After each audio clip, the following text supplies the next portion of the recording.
And here with the Digital Digest, and today I wanted to share a quick unboxing and first look at the Sigma 24mm f3.5 DGDN contemporary lens for Sony E-mount cameras. As you can see stated on the box, it has a filter thread size of 55mm, really compact, should have very solid construction, and it comes in at roughly $550 and should be ideal for compact full-frame cameras like Sony's A7C that I have to the left of it. Now, Sony, of course, did announce, and I am in the process of reviewing their 24mm f2.8 lens, and they're priced very similarly, the Sony at $599, this at $550. So it's really going to come down to, in my opinion, likely personal preference, because I already know that the Sony lens is good, and I expect that the Sigma lens is also going to be good, which means it's going to be a matter of budget and ultimately, I guess, personal taste on the aesthetic, and also, of course, whether or not you find the faster glass on the Sony to really be that compelling. Now, for me personally, even though this is the first time I'm touching the Sigma 24mm, to me, the difference between f2.8 and, again, the 3.5 here isn't really going to make a difference for me personally.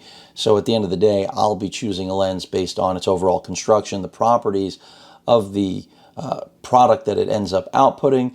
This is weather sealed, full metal construction, made in Japan, and the lens hood is another thing that separates this from Sony's 24mm.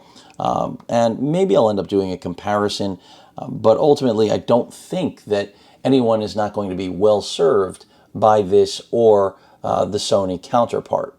You can pick this up also for L mount, and that's where I feel like Sigma is really excelling.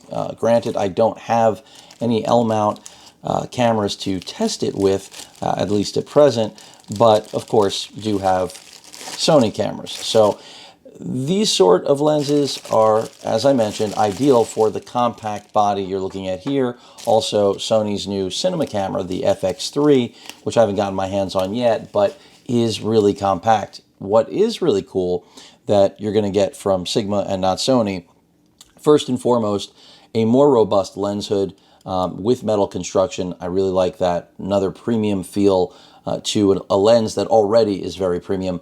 But we also have a secondary lens cap. So if you're looking for, they give you two lens caps, which is pretty cool. If you're looking for something that you can get on and off of your lens a little bit more quickly, I believe this is magnetic, and it is. And I kind of love that. Now, this may be one of those things that if I end up seeing that the images out of the Sony and the Sigma are very, very similar, these are the type of nuanced details that could end up being a deciding factor for basically any of you out there. Other things to be aware of, this is a little less weather sealing than the Sony, but again, I don't see that as a deciding factor. There is no switch to turn the clicking off, so that's another thing you should be aware of. The autofocus switch is there, and there is no customizable button on this. But overall, build quality seems really nice on this lens, and I can already tell you that if I were to own an A7C, if this delivers the image quality that I anticipate, I could see this being a lens that I would want to kind of live on my A7C. Again, if I owned an A7C or an FX3 for that matter as well. The beauty is we're getting more affordable, more compact options in a full-frame world that over the last several years, predominantly dominated by Sony, has moved towards getting larger and larger. And that's not where Sony began in the mirrorless business. It was quite the opposite. It was all about keeping it as small as possible, but delivering quality that you just wouldn't expect. And I love that we have a company like Sigma manufacturing compact options at affordable prices, even if it's only a $50 difference from Sony's slightly faster, comparable 24mm lens. This is going to give consumers options, and options are always better to have.